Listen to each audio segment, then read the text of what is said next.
On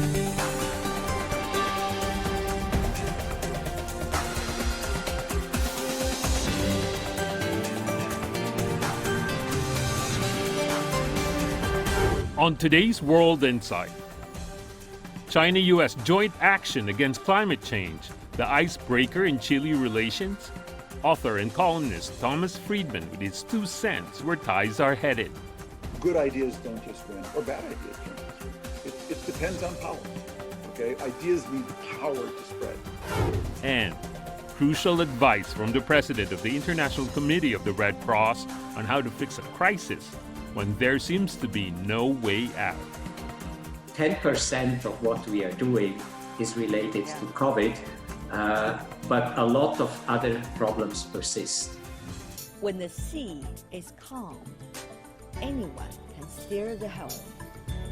When it's getting stormy, it takes faith and skills to brave the tide and even surf it toward common prosperity. That's what I witnessed in Boa over the years. This year, I'm here again, and I'll bring you to both heated discussions and important interviews. In the process, get encouraged and inspired by the powerful minds gathered here and the resolve to make the right things happen. Hello, I'm Tian Wei in Hainan, and this is the Boa Forum for Asia. The world is changing fast, but the Boa Forum for Asia has always been an inspiration for new ideas and new partnerships. This year, no exception, with more than 4,000 participants joining both virtually and in person on the 20th anniversary of the forum. And I'm here in Boa, moderating forum sessions and doing important high-profile interviews, and they will be my guests. 我们是这个坚决支持全球化，这个主张多边主义。The best thing for companies, for governments to do is to facilitate innovation. All the important new ideas and new inspirations will be shared here in our special program every day from the Boa Forum. And here are the important moments of today.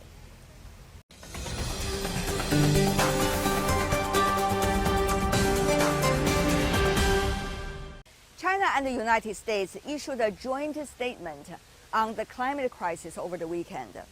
Many believe the unified actions against climate change could be able to help the two countries cut through the difficult rancor. On that, I talked to Thomas Friedman, whom I have enjoyed frank conversations with over the years. He's also participating in this year's Boa Forum, and here are his thoughts.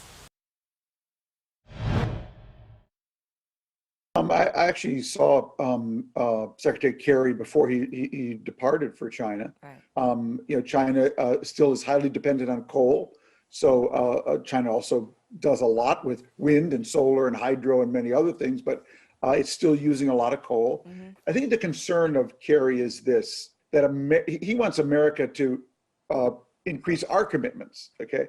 So it's very hard to get America to increase its commitments if there's a perception that China is still reliant on a lot of coal, because politically here, what will happen is people will say, well, why should we take on greater costs for clean technologies when our biggest trade competitor, China, isn't? So we've got to find a way to harmonize what America and China are doing on this. Otherwise, both countries will use the other as an excuse to do less rather than more. It seems that I have to disagree on that point with my good friend Tom. China has already committed to 2030 carbon zero, 2060 carbon neutrality. And you know, from carbon zero to carbon neutrality, 30 years, that's probably very, very short compared to the US experience, which is like 50 years, the EU's experience, which is much likely to be 80 years or more. So from those numbers, one could see the commitment is high, and now China is working on the roadmap. But we haven't heard much about the U.S. commitment and exactly what the roadmap is. Basically what's going on in America is that we're basically phasing out of coal. That actually happened under Trump, not because Trump wanted it, but because the market really drove it. Yeah. And you do still have a lot of cities and provinces in China that are committed to coal because they have a lot of it and it's cheap and it's a job creator. And so I think we've got to harmonize those two things. China, to its credit, has set some very high aspirational goals. America under Biden is doing the same. And I think that this dialogue between John Kerry and China's climate team is very healthy. Because if you go back to Paris, Paris only happened because the US and China and India basically got together. That's what made Paris happen. And so Glasgow, the next phase of climate mitigation, it's only going to work if China and America are working together. Now, here's one thing, the North and South thing. I know it's not necessarily the freshest topic. The climate talk has been so hard to achieve any consensus because developing countries and developed countries have very different history in terms of how they tapped into the world's resources and has been polluting the world, so to speak. The question is very fair. We got to go dirty before we really fully understood the implications to the climate of dirty. A lot longer than any developing country. So our obligation, it seems to me, is to grow clean faster and use our leverage to bring the price of clean green technologies down, precisely so the South countries, the developing countries, can get access to them, deploy them profitably. What I like about what you and I are doing right now, what John Kerry is doing with his Chinese counterparts, is we're engaging in what I call the Earth race. You know, in the 60s, America and the Soviet Union had the space race. Right. Who could be the first to put a man on the moon or a woman on the moon? What China and America need to have is the Earth race, where we compete with each other for who can invent the most clean green technologies so men and women, plants and animals, can stay here healthily on Earth. The other issue is about industrial policies. When China put out the plan 2025, there were enormous amount of criticism against China's so-called industrial policy. That's not the way it should be. And yet the Biden administration coming into power and suggests let's have very strong industrial policy. I'm confused. What's going on? I think that we are really in a process of transition here, and you are going to see America adopting a much more Chinese-like industrial policy approach. We'll do it in our own way, because we really don't have state-owned industries. But I think you'll see a much more intense effort to have government support for research, government support for critical industries through tax breaks. We are going to adopt some of China's methods rather than trying to force China to adopt our message, which is what a lot of the trade negotiations kind of had been about. And so I think you'll see a lot more industrial policy in America. I think there's a perception that it's the only way we can remain competitive. And you're right to point out that the political consensus on that has changed here. But think about America, the moonshot, the gene sequencing, and even now Elon Musk working on the outer space exploration with huge support coming from NASA. All of this are industrial policies, and they date back decades ago. One could argue that China also learned from the United States to begin with. Tom. Yeah, I think it's a fair point, and I think that you're seeing much more of a convergence between our two economies, and I think each one is seeing what is the best of the other that they can adopt to drive their own economies forward. There's still going to be, and still are, real trade issues, reciprocity, access. Those are going to be real issues. They remain real issues where I think there are legitimate American complaints. But broadly speaking, as globalization shrinks the world way from size large to size medium to size small, you're seeing all these economies converging in a lot of ways. Earlier, I was reading some of your wonderful articles. In fact, I'm a fan, just like millions around the world, Tom. Thank you. You talk about the world is changing in the way that China and the United States, not necessarily about this, what you call the unconscious convergence, integration, but now into a competition in which ideology has become the leading force, shaping the two sides against each other. Now, if there's convergence, as you argued earlier, that we are learning each other. Why should we allow ideology, which is rather very much a concept, to divide the two and let that shape everything? Well, the argument I was making, which you've alluded to, is that I believe the era 1979 to 2019 will go down as an epoch in U.S.-China relations.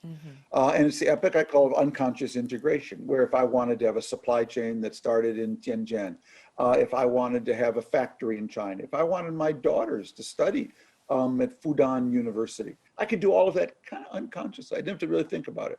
And if you wanted to have their stocks listed on the NASDAQ and buy part of a factory in Ohio, Chinese could do that as well. And so there was a lot of unconscious in that we didn't have to think a lot about it. And because of that, China and America, in my view, became the real one country, two systems. Not China, Hong Kong. It was really China and America. We became one country, two systems with a lot of issues, whatever. Now that began to break down about 10 years ago, because during most of those 40 years, America sold China what I call deep goods, things like computers and software, things that went deep inside China's system. And China had to buy our deep goods because it didn't have them and could not make them. We bought, and China sent us what I called shallow goods, things I wore on my back, my shoes, my feet, solar panels I put on my roof. Well, about 10 years ago, and this is a very good thing, China developed the capability also to make deep goods. That's what Huawei 5G represents. But here we come to a problem. When we only bought China's shallow goods way, we didn't care at all, okay? But when it comes to buying your deep goods, then the question of values really matters. We're seeing now that this era of unconscious integration is over. Now, this saddens me for this reason, that the globalization that's happened in the world in the last 40 years has been so much driven by US-China relations, by that unconscious integration. And as a result of that, the world became more prosperous and more peaceful. If this unconscious integration ends, and it does seem to be ending, the world will be less prosperous and it will be less peaceful. Having said that, though, the whole human rights issue is a very important debate. We didn't see that debate go more in depth, but rather only at political level. So what should be our priority, and whether it is still important to be able to make sure that we do it well while we preach, or it doesn't matter anymore as long as it is a political tool? I think substance really does matter. We kind of need some confidence building measures right now between our two countries. Yes. And both countries, I think we would benefit from each doing something a little hard. Not something easy, but something hard. From my view, if China took steps to provide transparency on what's going on with Uyghurs, if nothing else, to take steps on democracy in Hong Kong, however big, but something that said, okay, we hear you, it would have a big impact here. At the same time, China may say to the United States, well, we need you to take steps, say on Huawei. You just put a death sentence on our leading technology company. One of the things I've actually suggested is that we say to Huawei, we are going to let you wire a single state, Idaho, say, for a couple of years. And we will test and we'll see how it goes. That we need to build a pathway for Huawei to become what we consider a good international actor. We each, I think, need to do something hard to get these others' attention and to break what is kind of a fever right now, a fever that's just getting worse and worse and worse, and taking the relationship into directions that I think are really unhealthy for each other and the world. That's really constructive suggestion, I would say, Tom. My concern, I'm a journalist, so I'm always pessimistic to a certain extent, you know that. My concern is whether the right thing, when it is being done and said and also discussed, will be shaped totally in a different way. I'm just afraid when the air is toxic, everything become poisoned, no matter how good the delicacy they are. That is my concern. Tom, am I overreacted? No, you're not. There are there's a body of people in our political system who have, ill will toward China. They think it's a communist menace and a devil. There are people like myself who have been committed to building bridges where possible and drawing red lines where necessary, where we disagree. Unfortunately, the way my part of the coalition, the political debate, as it were, is really shrinking. We've been weakened, I think, in my view, by things China has done, but we've been weakened. And I think there's a mirror on the Chinese side. There are hardliners in China who believe America exists purely to put China down, to resist its rise. I sit back some days and ask myself, but what are we fighting about? What are we afraid? Do I think China wants to occupy Los Angeles? No.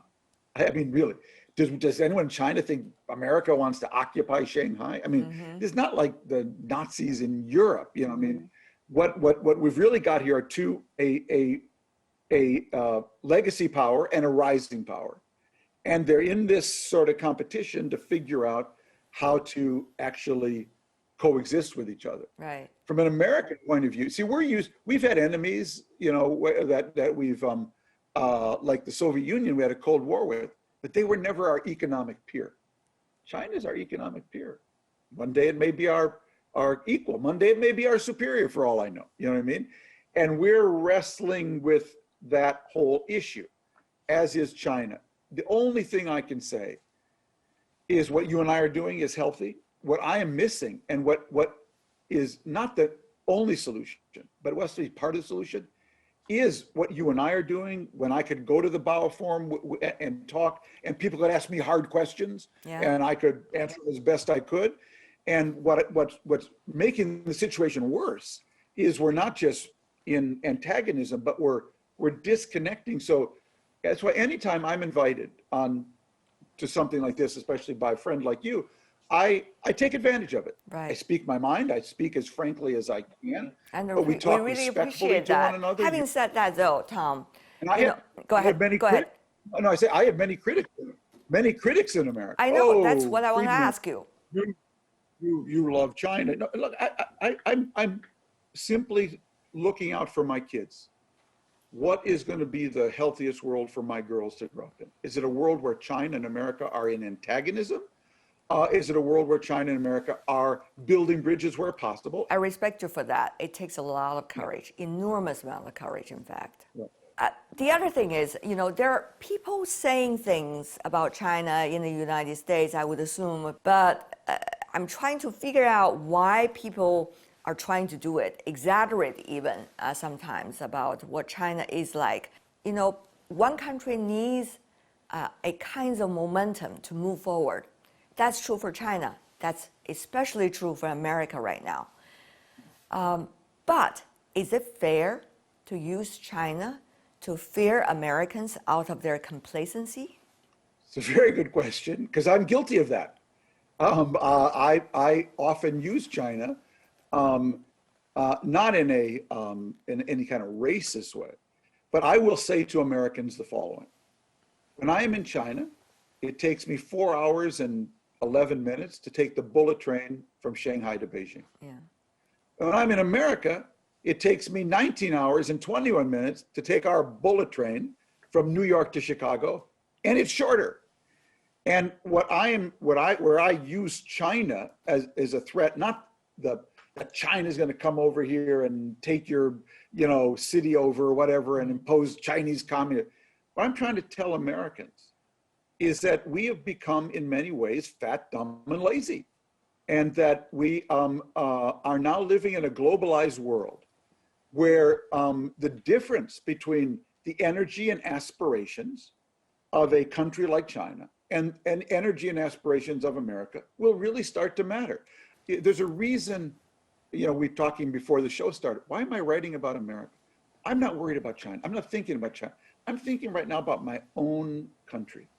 And I'm not saying this for your audience to, to make them feel good. I'm saying it to make me feel bad. My country's not right. Our democracy isn't working the way it needs to. And that's my concern. That's my biggest concern right now. There are too many people in America. If you want to know what's new, if you said, Tom, what's the newest thing in America that worries you? It's that you can get really rich now through polarizing people and presenting misinformation. And that is really hurting us. Whatever is going on in China, it is, this is what is my concern right now. And I guess there's one important challenge about the rules. Now, with a changing world, the rules will be redesigned or adjusted. The question is, who designed the rules? Who adjusts the rules? If you look at the history of the world, ideas don't just win. Good ideas don't just win, or bad ideas don't just win. It depends on power, okay? Ideas need power to spread. And what I think is going to happen, though, is that we're going to enter a kind of two-rule world, okay? That is, for the most part, after World War II, if we just use trade, for example, well, the rules of trade were pretty much set, by the Bretton Woods, agreements, and those agreements were really set largely by America. And it's what it thought was right and what it thought was in its interest. And I see a world now developing where there's going to be a kind of Chinese rule world in terms of technology, and an America rule world in terms, at least, of technology, if not other things. And we're going to have to find a way for these two worlds to coexist, to overlap, to integrate.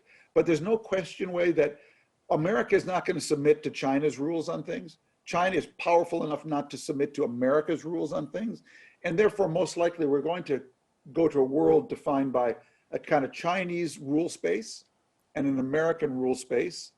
Countries are going to have to choose between the two to some degree. And to some degree, we're going to have to find a way to make them work together. My final question for you, Tom. I'm worried, not because of the previous questions I asked you, that those are already worrisome enough, but because as a journalist, the limits of traveling as a result of the pandemic has been tremendous. We need to know the world in order to judge where the world is and be able to report it with the right proportion to our audience. How are you solving those problems, particularly at a time when things are changing so fast? How are we going to put our hands on the right thing, feeling the right pulse, knowing the right rhythm?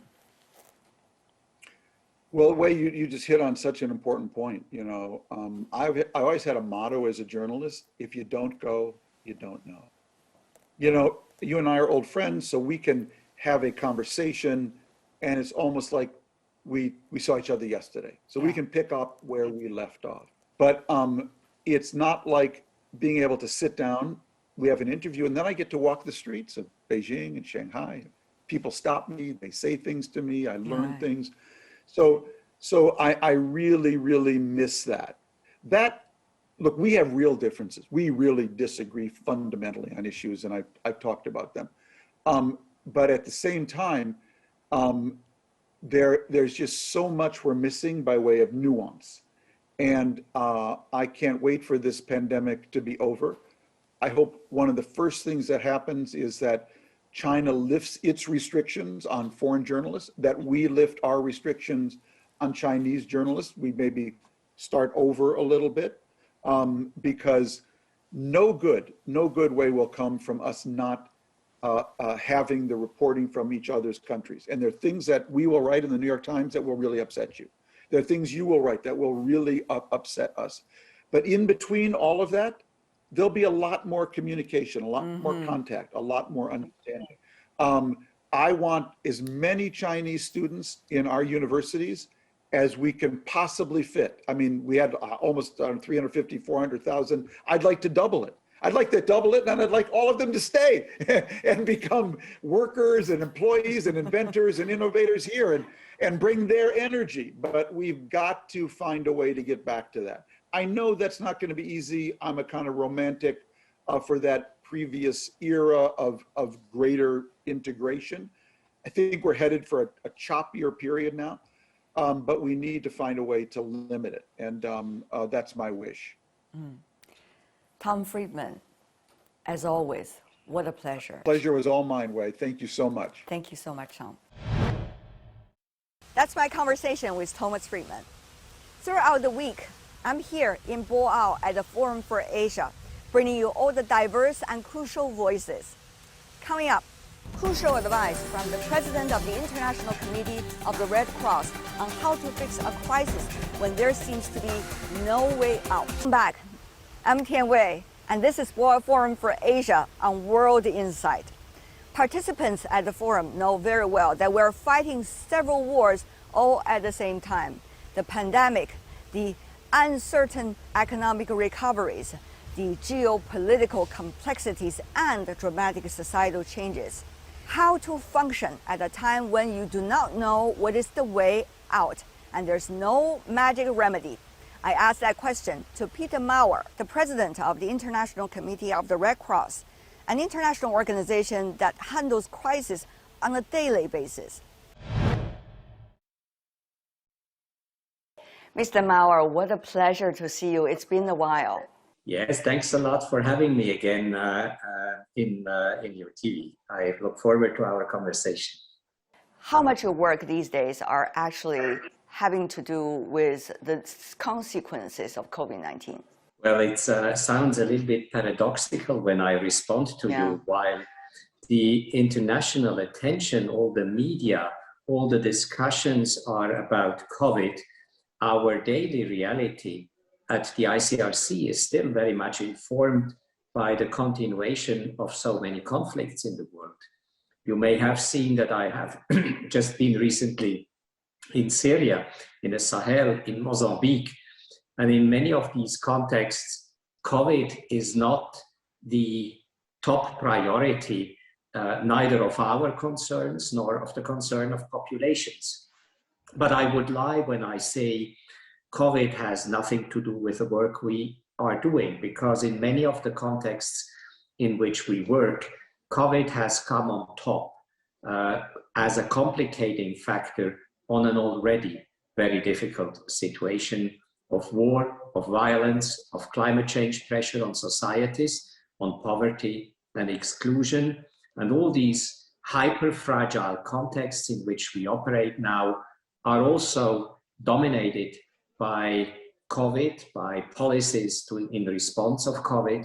And this, of course, has a big influence. But to give you a number, 10% of what we are doing is related to COVID, but a lot of other problems persist, and we continue to focus on these problems as well. It's very important that you focus on those problems, Mr. Maurer, because all the troubles doesn't come in single form, isn't it? While the pandemic is still spreading around, other issues have not been resolved. I want to quote you when you were visiting one of those refugee camps in Syria, and here's what you said, quote, "It's a scandal that the international community is allowing such a place to continue, that this situation continues not because of insurmountable humanitarian problem, but because of political divergences which prevent finding a durable solution to the problem that have been people that have been stranded here in northeast Syria." Tell me more about what you saw. Well, what disturbed me enormously when I visited this camp is, of course, that there are two major problems which we are confronted with. On the one side, this is a camp in which you have women and children who came out of the battle against Islamic State in Barghous and for 2 years now have been in these camps. And there is no question that the living conditions, in particular the living conditions for children, there are more than 60,000 children in that camp, that these living conditions are simply not adequate to any child's life.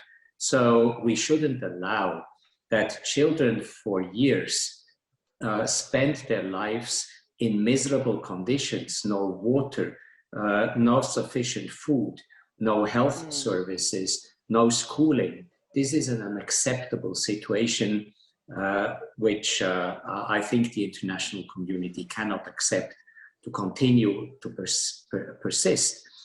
The second issue is, of course, that people, women and children, are detained in and retained in those camps without any due process, without legal procedures, without accusations. And I think this adds to the hopelessness of the situation in those Syrian camps. Mr. Maurer, that has a lot to do with how much attention the international community is paying, to issues such as the crisis in Syria. Before the pandemic and before the geopolitical fights, there seems to be much more attention. However, now, with more complicated situation, people go more about themselves rather than looking at the world these days. So what does that mean to your work? Well, you are right in saying that we have seen the pandemic accompanied by a lack of attention on other issues. You remember that before the pandemic, everybody was talking about climate change, and taking one step back, there is positive and negative in that for our work. On the positive side, because of the lack of immediate public attention, there is also a room for diplomacy, for quietly working on solutions. And I think if you are able to see the positive elements, there is also positive. But by and large, I am worried that all the attention and all the resources go in fighting a pandemic, and that other problems that I have mentioned, in particular climate change, poverty and conflict, are forgotten in that context. And this leaves more people in very desperate situation, because conflicts and climate change and poverty are under-resourced because of the shift of resources towards COVID. And even COVID, I'm concerned that in many of the countries in which we work, COVID is not amongst the top 10 priorities. And therefore, resources shift to COVID while we have gaps in routine vaccinations, in vaccinating polio or other diseases. And this is another concern. So we live in a world of a lot of distortions, and there is an increasing discrepancy between public attention, allocation of resources, and the real dimension of problems. And this leads to a sense of inequity and injustice with many peoples, and that's what our core worry is. But you see, the problems are being repeated in different forms only. You have the gap between the rich and the poor, you have problems with refugees, you have a lot of issues in the world in war zones, and now it is being reflected in the COVID issue as well. For example, vaccine, isn't it, Mr. Maurer? I'm sure many of the countries you visited, the camps that you were interacting with earlier, they do not have access to the vaccines. In fact, many of the developing countries do not even have a dose of vaccines. So it seems that it's the same question just being repeated in different forms these days. I would agree, and I would like to make a second point nevertheless. I would agree with you that, as also my good friend Tedros from the World Health Organization has highlighted over the last couple of weeks, only 2% of vaccines go into the most fragile countries and go to the poorest populations. So we have a serious problems of repeating, accelerating, and even exacerbating some of the problems that we have discussed beforehand, and we see them accentuating through COVID. What I would, to make justice and to the present situation, also highlight that there has been also promising reactions. There has been solidarity amongst countries, where countries have offered vaccines to others for free and have helped them overcome some of these gaps. We have seen multilateral initiatives like COVAX initiative, which has been a promising step.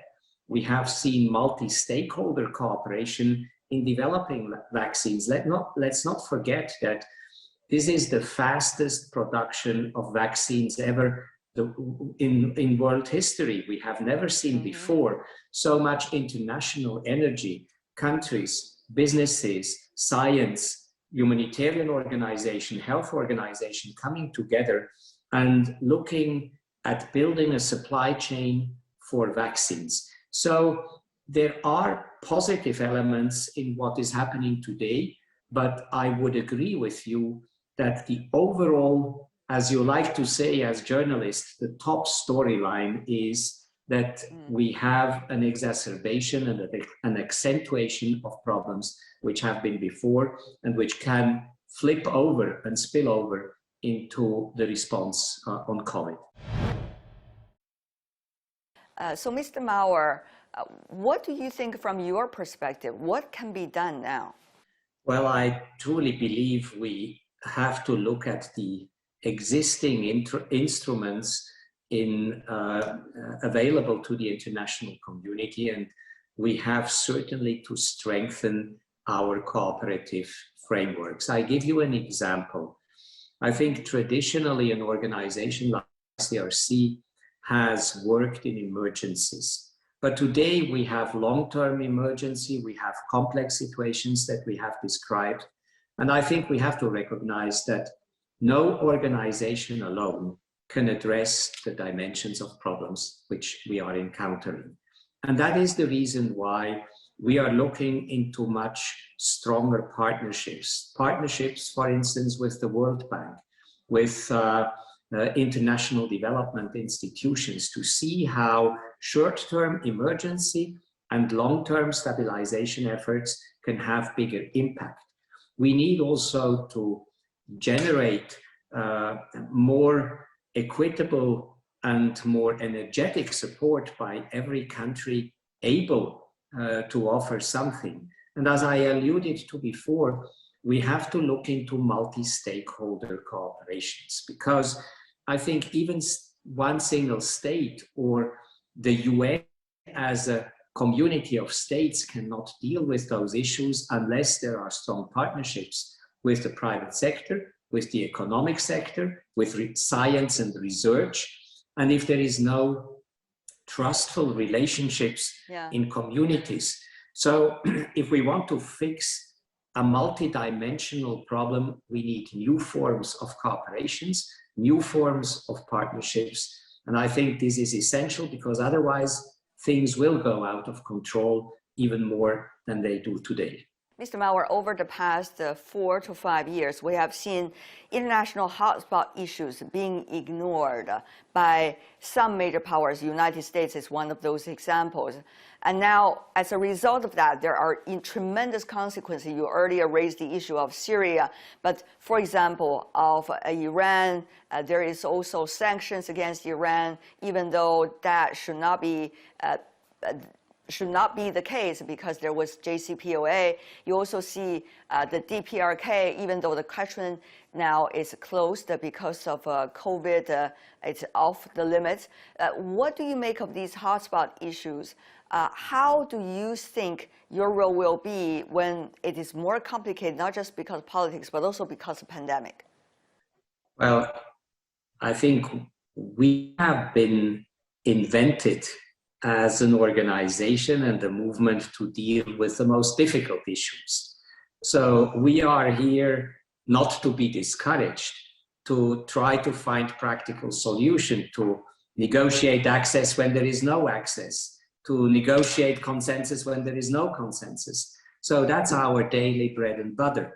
And we will not be discouraged by neither big power competition, nor lack of diplomacy, nor warfare. We are here to maintain a minimal standard of decent life for people. Having said that, again, I do deplore the underinvestment in sustainable diplomatic and political solutions for some of the most intractable problems that the international community is dealing with, because it has a negative impact on so many societies. So I give you a sort of a bifurcated response.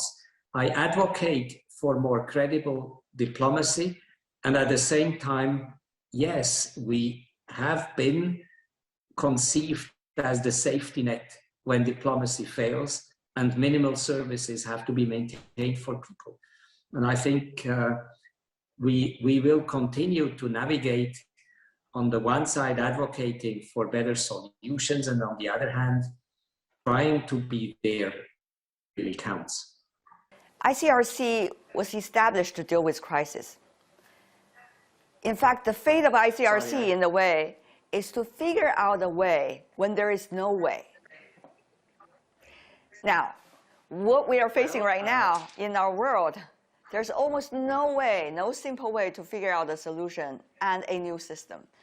So is there something from ICRC that could be of inspiration to the decision makers and stakeholders that are thinking, how should we do this?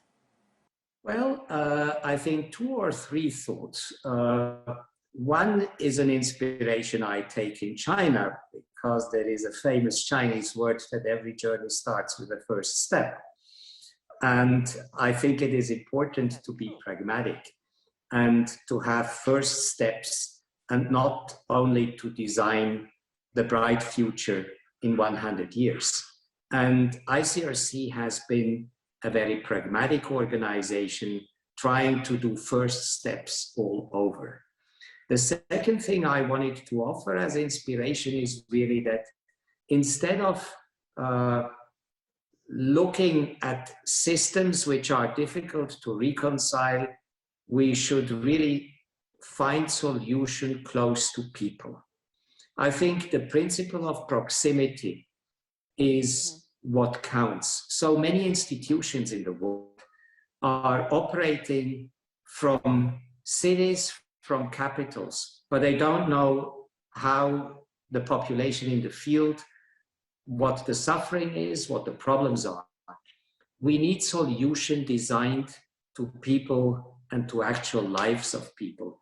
And I think this basic message of the Red Cross is a message which is still alive and which maybe carries hope in a period where traditional politics will not easily generate hope.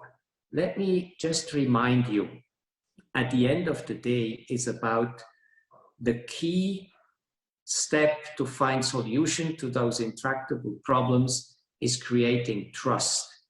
And creating trust comes from engaging with people, from being there, and from trying to solve practically. Peter Maurer, as always, such a pleasure, sir. Thank you so much for your service. Thanks a lot for having me today. That's my interview with Peter Maurer, president of ICRC. I'm here at the Boa Forum for Asia, bringing you throughout the week all the important takeaways every day. On behalf of my team in Boao and in Beijing, thanks for being with me, and I'll see you tomorrow.